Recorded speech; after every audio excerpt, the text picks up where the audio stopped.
Wilderness. The word alone evokes so many images and feelings, positive and negative, awe-inspiring and frightening. You can get lost in the wilderness, yet it can also be a place of stunning beauty. At its root is the word wild.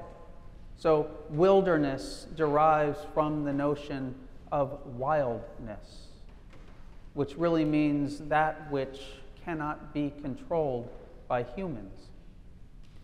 For those of us of a certain generation, it's impossible to think about wild things without conjuring images of Maurice Sendak's Where the Wild Things Are. Those vividly colorful illustrations of Max's bedroom being transformed into a wild jungle. A place where the wild things roared their terrible roars and gnashed their terrible teeth and rolled their terrible eyes and showed their terrible claws. But while we've been drawn into such places through storybooks or movies, and while we've all spent time out in nature, most of us have never actually experienced a true wilderness, a place where we are physically isolated with even odds that we'll ever make it out alive. For a lot of us, the concept of wilderness may mean little more than spotty cell phone coverage. Or it might mean we're on vacation, surrounded by mountains or beautiful natural scenery, a sort of genteel wilderness with a rustic lodge waiting for us when we tire of all that nature. Frankly, a true wilderness is tough to find here on the east coast of Florida. The developers have made sure of that. And while the Everglades looms large over this region, most of us don't pass it on the way to Publix.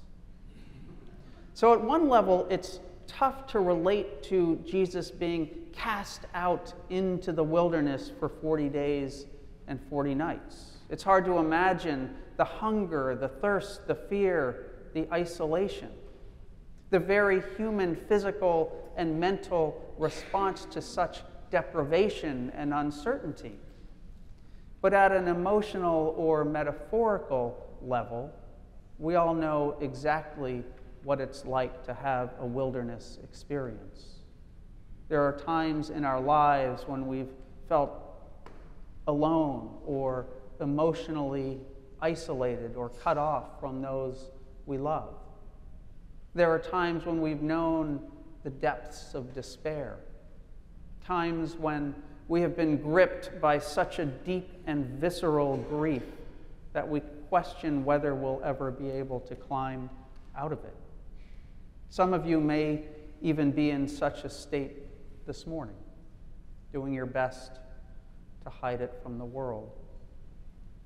Life itself can feel like a series of forays into the wilderness. But the thing about the wilderness is it can also be a place of clarity. Perhaps not when you're deep in the thick of it, but often in retrospect. Think about the difficult moments in your life. You probably grew from them or learned something about yourself. You may have grown closer to God through the experience. This doesn't make being in the wilderness easy. It's not. It can be hard and heartless, suffocating and scary. It can make you question everything you believe in, but it can also serve as preparation for what is to come, to a new phase of life, a new venture, a new calling. Every year on the first Sunday in Lent, we hear the story of Jesus being tempted by Satan out in the wilderness.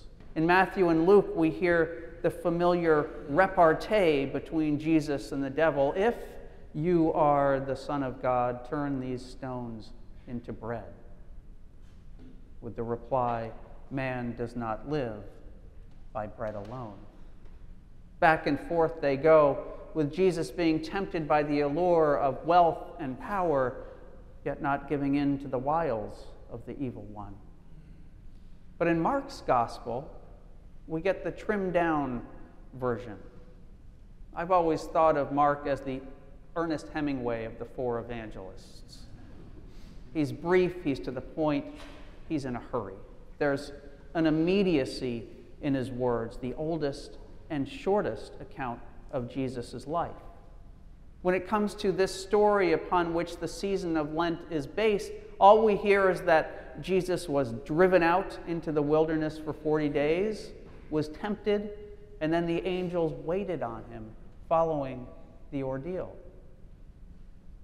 In a similar way, every year we are thrust into Lent, and it can be a bit jarring. You look around the church and the amazing flower displays are gone. There's a starkness to the liturgy. On the first Sunday in Lent, we begin with the great litany, which in itself feels a bit like being in the wilderness. It can leave you wondering whether you'll actually ever emerge from it. But entering the wilderness of Lent should feel like a holy disruption. We are thrust into a season that forces us to consider the very state of our spiritual lives. And for many of us, if we're honest, there's been some drift. We've strayed off the path. We've spent time following too much the devices and desires of our own hearts. We have left undone those things which we ought to have done, and we have done those things which we ought not to have done. And so this season offers us an opportunity to recalibrate and renew, to refresh and recommit to our walk with Jesus Christ. It's not about guilt or shame, but an invitation to be reminded of just how much Jesus desires to walk alongside you, to comfort you, to care for you, to challenge you, to love you. So I invite you to embrace the wilderness of Lent, to see it as a season of possibility and renewal, not necessarily by giving up chocolate.